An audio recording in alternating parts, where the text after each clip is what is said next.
ਪਹਿਲਾਂ ਤਾਂ ਇਹ ਦੱਸੋ ਜਿਹੜਾ ਇਹ ਹਕੂਮਤ ਦਾ ਫੈਸਲਾ ਹੈ, ਇਹ ਫੈਸਲਾ ਕਿਸ ਤਰ੍ਹਾਂ ਵੇਖ ਰਹੇ ਹੋ? ਆਮ ਲੋਕਾਂ ਨੂੰ ਇਹਦਾ ਫਾਇਦਾ ਹੋਏਗਾ, ਨੁਕਸਾਨ ਹੋਏਗਾ? ਦੇਖੋ ਜੀ, ਜਿਹੜਾ ਗਵਰਨਮੈਂਟ ਨੇ ਫੈਸਲਾ ਕੀਤਾ ਹੈ, ਇਹ ਫੈਸਲਾ ਕਰਨ ਤੋਂ ਪਹਿਲੇ ਉਹਨਾਂ ਨੂੰ ਸੋਚਣਾ ਚਾਹੀਦਾ ਸੀ ਕਿ ਇਹਨਾਂ ਦਾ ਕਲਾਈਮੇਟ ਚੇਂਜ ਦੇ ਫਰੰਟ ਦੇ ਉੱਤੇ ਇਹਨਾਂ ਦਾ ਕੀ ਨੈਰੇਟਿਵ ਹੈ, ਬਿਆਨੀ ਹੈ ਇੰਟਰਨੈਸ਼ਨਲ ਲੈਵਲ ਪਰ। ਉੱਥੇ ਜੀ ਇੰਟਰਨੈਸ਼ਨਲ ਲੈਵਲ 'ਤੇ ਗੱਲ ਕਰ ਰਹੇ ਜੀ, ਕਲਾਈਮੇਟ ਚੇਂਜ ਦੀ ਵਜ੍ਹਾ ਕਰਕੇ ਪਾਕਿਸਤਾਨ ਬੜਾ ਵਲਨਰੇਬਲ ਹੈ ਜੀ, ਬੜੇ ਫਲੱਡ ਸਹੀ। ਅਸ਼ਨੇ ਹੋਰ ਚੀਜ਼ਾਂ ਅਸ਼ਨੀਆਂ।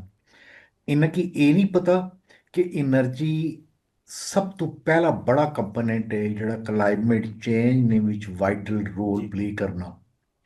ਤੁਸੀਂ ਪਤਾ ਜਿਸ ਵਕਤ ਕੋਈ ਕੋਇਲੇ ਦੀ ਬਿਜਲੀ ਬਣ ਰਹੀ ਹੈ ਜਾਂ LNG ਫਾਇਰ ਪਾਵਰ ਪਲਾਂਟ ਬਿਜਲੀ ਬਣ ਰਹੀ ਹੈ, ਇਹ ਕੀ ਹੋਣਾ ਇਸ ਨਾਲ ਐਕਚੁਅਲੀ ਇਸ ਤਰ੍ਹਾਂ ਹੋਣਾ ਕਿ ਇਹਨਾਂ ਕੋਲ ਗ੍ਰੀਨ ਗੈਸਿਸ ਇਮਿਸ਼ਨ ਐਟਮੋਸਫੇਅਰ ਜੀ ਜੀ। ਦਸ਼ਨੀਆਂ। ਤੁਸੀਂ ਪਤਾ ਕਿ ਇਹਨਾਂ ਕੋਲ ਸਮਝਦਾਰ ਬੰਦਾ ਤਾਂ ਹੈ ਕੋਈ ਨਹੀਂ ਹੈ, ਇਹ ਤਾਂ ਇਸ ਤਰ੍ਹਾਂ ਹੀ ਕੰਮ ਚੱਲ ਰਿਹਾ। ਠੀਕ।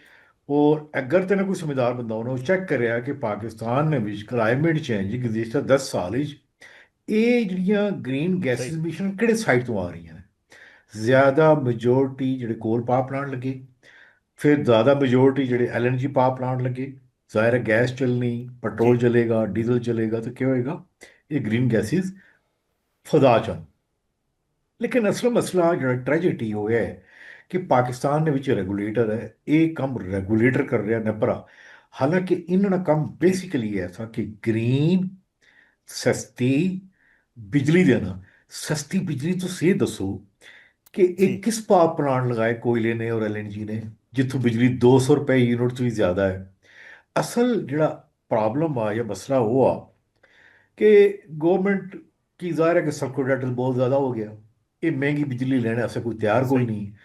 ਇਹਨਾਂ ਸੋਚਿਆ ਕਿ ਜੀ ਇੱਕੋ ਹੀ ਕੰਮ ਕਰਨਾ ਕਿ ਇਹ ਜਿਹੜੇ ਨੈਟ ਮੀਟਰਿੰਗ ਦੇ ਸਾਰਫੀ ਨੇ ਉਹ ਲੋਕ। ਦੇਖੋ ਜੀ, ਮੈਂ ਆਪਣੇ ਗ੍ਰਾਹ ਦੀ ਗੱਲ ਕਰਨਾ, ਸਾਡੇ ਇਲਾਕੇ ਨੇ ਇਸ ਗ੍ਰਾਹ ਸੀ ਪਤਾ ਬੜਾ ਦੂਰ ਰਫਤਾ ਦਾ ਠੀਕ ਬੜਾ ਹੈ। ਰਿਮੋਟ ਪਸਮਾਨਦਾ ਜਿਹਾ। ਯਕੀਨ ਕਰੋ ਉੱਥੇ ਲੋਕਾਂ ਮੰਜੀ ਗਾਵੇਂ ਆਪਣੀ ਬੱਚੀ ਨੂੰ ਜ਼ੇਵਰ ਵੇਚ ਕੇ ਉੱਥੇ ਇਹ ਸੋਲਰ ਸਿਸਟਮ ਲਾਇਆ। ਇਸ ਤਰ੍ਹਾਂ ਉਹਨਾਂ ਕੰਟਰੀਬਿਊਟ ਕੀਤਾ ਕਿਉਂਕਿ ਇਹਨਾਂ ਜੀ ਕੋਲ ਜੀ। ਤਾਂ ਹਿੰਮਤ ਨਹੀਂ ਹੈ, ਕਰੇਜ ਨਹੀਂ ਹੈ। ਫਿਰ ਸੇ ਪਤਾ ਇੱਕ ਗੱਲ ਬੜੀ ਕਲੀਅਰ ਹੈ, ਦੇਖੋ ਪਿੱਛੇ ਬੈਕਸ ਡਰਾਪ ਵਿੱਚ ਅਜ਼ਾਨ ਵੀ ਆ ਰਹੀ। ਠੀਕ। ਪਾਕਿਸਤਾਨ ਵਿੱਚ ਕਿਤਨੇ ਕੁ ਬੰਦੇ ਈਮਾਨਦਾਰ ਹੈ, ਪਾਕਿਸਤਾਨ ਵਿੱਚ ਕਿਤਨੇ ਬੰਦੇ ਸਹੀ। ਦਿਲ ਉੱਪਰ ਹੱਥ ਰੱਖੀ ਦਿਖਾਈ ਸਕਣੇ ਕਿ ਜਾਂ ਮਿਨਿਸਟਰੀ ਆਫ ਪੈਟਰੋਲੀਅਮ ਜਾ ਰਹੇ ਹਾਂ ਜਾਂ ਮਿਨਿਸਟਰੀ ਆਫ ਪਾਵਰ ਹੀ ਜਾ ਰਹੇ ਹਾਂ ਤੇ ਨੇਕ ਨੀਤੀ ਨਾਲ ਜਾ ਰਹੇ ਹਾਂ। ਹਰ ਕੋਈ ਵਜ਼ੀਰ ਉਸ ਪਰ ਲੜਨਾ ਹੋਣਾ। ਤੁਸੀਂ ਦੇਖੋ ਨਾ, ਇੱਕ ਵਜ਼ੀਰ ਇੱਕ ਆਇਆ ਸੀ ਵਜ਼ੀਰ ਆਜ਼ਮ ਬਣਿਆ ਬਾਅਦ ਵਿੱਚ ਜੀ ਕਿ ਮੈਂ LNG ਚ ਗੇਮ ਚੇਂਜਰ ਕਰਾਂਗਾ। ਇੱਕ ਹੋਰ ਪਲਾਨਿੰਗ ਮਿਸ਼ਨ ਦਾ ਮਿਨਿਸਟਰ ਆਇਆ ਜਿਹੜਾ ਜੀ ਮਾਸ਼ਾਅੱਲਾ ਦਾੜੀ ਰੱਖੀ ਜੀ, ਗੇਮ ਚੇਂਜਰ ਹੋਈ। ਅੱਛੀ ਗੇਮ ਚੇਂਜਰ हुई। पाकिस्तान इस वक्त कम अज कम $50 बिलियन लॉस कर चुकिया। LNG ਠੀਕ। ਜਿਹੜੇ ਪਾਵਰ ਪਲਾਂਟ ਹੈ, ਦੇਖੋ ਮੈਂ ਦੁਬਾਰਾ $50 ਬਿਲੀਅਨ, ਯਾਨੀ ਤੁਸੀਂ ਆਖੀ ਸਕਦੇ ਹੋ ਕਿ ਜੀ ਕਮ ਅਜ਼ ਕਮ 15,000 अरब रुपया। एक मामूली रकम नहीं है। इतना नुकसान पाकिस्तान की ना कितने इंडिया पहुंचाया, ना इसराइल, ना TTP, ना किसी और। ਜੀ ये इन्ना अपने हथ ਨਾਲ ਕੀਤਾ ਆਪਣੀਆਂ ਜ਼ਾਹਿਰ ਜੀ ਜੀਵਾਂ ਗਰਮ ਕਰਨ ਵਾਸਤੇ। ਫਿਰ ਜਿਸ ਵਕਤ ਇਹ ਲੋਕ ਆਣੇ ਨੈਬ ਨਹੀਂ ਜਾਂ ਕਿਸੇ ਗ੍ਰਿਪ ਕਾਨੂੰਨ ਵਿੱਚ ਇਹ ਕਾਨੂੰਨ ਚੇਂਜ ਕਰਦੇ ਨੇ, ਹੁਣ ਦੇਖੋ ਨੈਬ ਨਾਲ ਕਿ ਦਾਰਾ ਵਾ ਕਿ ਠੀਕ। ਕਿਸੇ ਨੂੰ ਪੁੱਛ ਨਹੀਂ ਸਕਣਾ। ਅੱਛਾ ਤਾਂ ਬਾਜ ਸਾਹਿਬ ਇਹ ਵੀ ਦੱਸ ਦਿਓ, ਮੈਂ ਤਾਂ ਖੈਰ ਆਪਣੇ ਇੰਟਰਵਿਊ 'ਚ ਵੀ ਦੱਸ ਦਿੱਤਾ, ਤੁਸੀਂ ਇਹ ਦੱਸੋ ਕਿ ਉਹ ਸਾਰਫੀਨ ਜਿਹੜੇ ਹੁਣ ਲਵਾਉਣਾ ਚਾਹ ਰਹੇ ਨੇ, ਸਾਡੇ ਤੋਂ ਤਾਂ ਲੋਕ ਪੁੱਛਦੇ ਨੇ ਨਾ ਕਿ ਜੀ ਅਸੀਂ ਤੇ ਲਵਾ ਰਹੇ ਹਾਂ ਤੇ ਨੈਟ ਮੀਟਰਿੰਗ ਕਰਾਉਣ ਜਾਂ ਬਸ ਸਿਰਫ ਸੋਲਰ ਲਵਾ ਲੈਣ ਔਰ ਆਪਣੇ ਘਰ 'ਚ ਇਸਤੇਮਾਲ ਕਰਨ, ਹਕੂਮਤ ਨੂੰ ਬਿਜਲੀ ਨਾ ਵੇਚਣ, ਕੀ ਉਹਨਾਂ ਨੂੰ ਕੀ ਤੁਸੀਂ ਮਸ਼ਵਰਾ ਦਿਓਗੇ? ਕੁਝ ਦਿਨ ਪਹਿਲੇ ਠੀਕ। ਮੇਰੇ ਬੇਟੇ ਕਾਪੜ ਲਿਖਿਆ ਸੀ, ਉਹ ਤੁਸੀਂ ਇਹ ਦੇਖੋਗੇ ਜ਼ਰਾ ਕੁਰਾਨ ਵਿੱਚ ਕਿੰਨੀ ਦਫਾ ਲਫ਼ਜ਼ ਸੂਰਜ ਔਰ ਸੂਰਜ ਦੀ ਤਾਕਤ ਤੇ ਮੁਤਲਕ ਕਿਹਾ ਗਿਆ ਅੱਜ ਤੋਂ 15 ਜੀ ਸਾਲ ਪਹਿਲੇ। ਇਹ ਦੇਖੋ ਜ਼ਰਾ, ਉਹ रेलिवेंट्स आयत मैं सब कोट कर सकता हूँ, लेकिन सही। ये देखो वो कुरान में एक एक लफ्ज एक एक आयत पूरी नहीं आ रही कि सूरज कितनी ताकत है। और तब मैं जिस उसमें क्या ना जी कि bye bye to all wire या ऑल मीटर्स, और मेरे ख्याल 6 महीने बाद साल बाद कोई ना मीटर नजर आएगा, ना जिस तरह PTCL ने वायर करने नहीं जा रही ये भी नहीं जाएगी, और इख्तिताम ही होएगा। लेकिन जी इससे जी। नुकसान का किसकी होएगा? नुकसान गवर्नमेंट पाकिस्तान की, पाकिस्तान ने खजाने की, ठीक। पाकिस्तानी लोग हैं क्योंकि सर्कुलर रेट तो फिर भी देना है। लेकिन काश यार एक प्रोग्राम सुनने वाला कोई तो एक बंदा होएगा, कोई जरा सीने पर सही। दिल रख के हाथ रख के गए, या जिस अपनी मां ने दूध पिया कि यार इन्हें दारे की तो फिक्स करे यार। ये जरा चेयरमैन नेपरा है, ਜਿਹੜੇ ਮੈਂਬਰ ਹੈ, ਇਹਨਾਂ की जी शर्म नहीं आई। ਇਹਨਾਂ ਨੇ ਕੰਮ किया, ਇਹਨਾਂ ਨੇ मैंडेट किया, इन्होंने विजन की स्टेटमेंट कही, इन्होंने मिशन स्टेटमेंट कही और कर कह रहे, यानी जिन्होंने महंगी बिजली उन्होंने महंगी बिजली, उन्होंने इंटरस्ट मफादात वास्ते इन्हें कम किया। ठीक। ऐसी दुनिया ने विच मेरा ख्याल है 193 मुल्क है, किसी जगह नहीं है। ये सिर्फ ममलिकत पाकिस्तान, जिसका जी। नाम पाकिस्तान, मुझे पता है पाकिस्तान का मतलब क्या। पाक सर जमीन शाहबाद, यानी लैंड ऑफ प्योर। इसे तो वैसे भी ये जी एलएनजी की बिजली है या कोयले नहीं है डीजल दी, इतने तो अलाउ नहीं होनी चाहिए। पाकिस्तान का मतलब है पाक सर जमीन। इस सही। पाक सर जमीन की ना पलोड कर देता, इस पाक सर जमीन ने पर उन्होंने एक दाग फेंक देता। लेकिन जी मैं एक पैगाम देना चाहूंगा।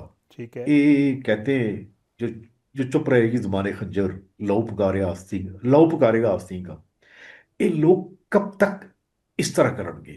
जी जी। ये वजीर बिजली पानी planning commission, Shahid Khan Abbasi, chairman लपरा, यार शर्म ठीक। अल्फाज ही नहीं है, कोई अल्फाज नहीं है कि इनके कंडेम किया सही। जाए। और ये मैं बड़े दुखी दिल नाल कह रहा, 36 साल हो गए मैं जिन्हें कीते हुए। मैं भी दुनिया में बड़े बड़े मुल्कों च गया, देखो दुनिया वेलकम कह रहे, और इन्ना की तो वैसे इन्हें डे जी। $1 बिलियन होना IMF के किंदा। और मकसद क्या है सर, कि जी असा जनाब क्लाइमेट चेंज बड़ी थ्रेट, हम्म। क्लाइमेट चेंज एक फंडामेंटल इशू है कि एनर्जी की ग्रीन करो, यानी हाइड्रो पावर, सोलर या विंड। और लोगों कितना ठीक। रिस्पॉन्स देता, देखो अल्फाज की कितना भी शोस्ता किया जाए, कितना भी मौजूद किया जाए, जुर्म जुर्म रहेगा। यानी 225 करोड़ अवाम की सीने पर ही ना खंजर फेंक गया, सीने पर, ये नहीं बैक उठ, जी। ये बड़े अफसोस की गल। पर मैं अगर आखिर ਵਿੱਚ ਤੁਹਾਡੇ ਕੋਲ ਪੁੱਛਾਂ ਕਿ ਹਕੂਮਤ ਨੂੰ ਕੀ ਲਾਏ ਅਮਲ ਅਖਤਿਆਰ ਕਰਨਾ ਚਾਹੀਦਾ ਹੈ, ਜਿਹਦੇ ਵਿੱਚ ਜਿਹੜੇ ਨੈਟ ਮੀਟਰਿੰਗ ਵਾਲੇ ਲੋਕ ਨੇ ਜਾਂ ਉਹ ਲੋਕ ਜਿਹੜੇ ਸੋਲਰ ਲਵਾ ਰਹੇ ਨੇ, ਉਹਨਾਂ ਵਾਸਤੇ ਕੋਈ ਬਿਹਤਰੀ ਹੋ ਸਕੇ। ਜ਼ਹਿਰੀ ਗੱਲ ਹੈ, ਲੋਕ ਤੇ ਇਹ ਕਹਿ ਰਹੇ ਨੇ ਕਿ ਜੀ ਪਹਿਲੇ ਅਸੀਂ ਬਿਜਲੀ ਵੇਚ ਰਹੇ ਸਾਂ, ਔਰ ਮੈਨੂੰ ਤੇ ਤੁਹਾਨੂੰ ਸਾਨੂੰ ਕਈ ਦੋਸਤ ਮਿਲਦੇ ਨੇ ਜਿਹੜੇ ਕਹਿੰਦੇ ਨੇ ਕਿ ਜੀ ਹਕੂਮਤ ਸਾਡੀ ਮਕਰੂਜ਼ ਹੈ, ਤੇ ਹਕੂਮਤ ਨੂੰ ਹੁਣ ਕੀ ਲਾਏ ਅਮਲ ਅਖਤਿਆਰ करना चाहिए इस सारे मामले पे। यह सोल्यूशन तो बड़ा ठीक। सिंपल सा है, आपके सवाल में ही है कि नेट मीटरिंग को नेट बिलिंग पे ले, नेट मीटरिंग नहीं देते, एज इट इज रीइंस्टेट कर दें। एक ही बात है। देखिए ये बिजली कितनी की दे रही थी, जी। 26 रुपए की, 27 रुपए की। जो कोयले का पावर प्लांट है कराची, वो तकरीबन सही। 312 रुपए फी यूनिट है।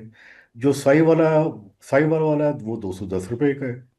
एक एहसन इकबाल साहब ने कोयले का लगाया है आपको में 320 मेगावाट, ये सारे जी। 320 मेगावाट के, वो तकरीबन 150 का है। LNG है कोई 70 रुपए की। तो मुझे बताए, किसी बंदे से पूछें, यार किसी भीख मांगने से पूछें, 24 रुपए बड़े होते हैं या 300 रुपये बड़ा होता है? हाल तो यही है, उसको जी। रीइंस्टेट जी। करें।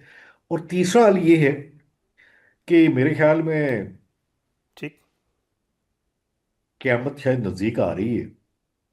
किसी को कोई हया, कोई शर्म, कोई बात, कोई चीज़ें, और फिर सही। टेलीविजन पे कहते हैं जी हमारी इकनॉमिक ये होगी, हमें किसी से कर्जे नहीं लेने देने पड़ेंगे, हम बड़े ज़बरदस्त कौम है, हम इंडिया को मात लेंगे। यार कैसे तुम मात करोगे यार? जी। और तुम्हारा हाल तो ये है। अपने गरीबों का खून निचोड़ा तुमने इनमें। कितने लोगों ने, आप जरा किसी गांव में जाएं, यार वो देखिए जिनका बेचारों का 1 एकड़ के ऊपर जो एग्रीकल्चर कर रहे हैं, ठीक। उन्होंने भी सोलर लगाया है। उस सोलर के ऊपर भी ये क्या काम कर रहे हैं? ये बड़ी शर्म और अफसोस की बात है। तो मैं इसी जी। अफसोस के साथ ही एक बात फिर कहूंगा, जो चुप रहेगी इस बारे खंजर, लो पुकारेगा आस्तीन का, ये बड़ा जुल्म किया है। ऐसा जुल्म मेरे ख्याल में, मैं कहता हूँ, लोग, ये लोगों की जुबान है। गजा में इसराइल ने लोगों को सही। शहीद किया, वो कहते हैं अच्छा हो गया, आज़ाद हो गए, शहीद हो गए, मर्तबा पा लिया। लेकिन ये आहिस्ता आहिस्ता हमारी गर्दन को, आहिस्ता आहिस्ता हमारी सांस को ठीक बंद है। कर रहे हैं, आहिस्ता आहिस्ता हमारी जिंदगी को खत्म कर रहे हैं, कि मरे भी ना और सिसक सिसक के जिए। बहुत बहुत शुक्रिया अरशद अब्बासी साहब, ਤੁਸੀਂ ਮੇਰੇ ਪ੍ਰੋਗਰਾਮ ਵਿੱਚ ਸ਼ਿਰਕਤ ਕੀਤੀ।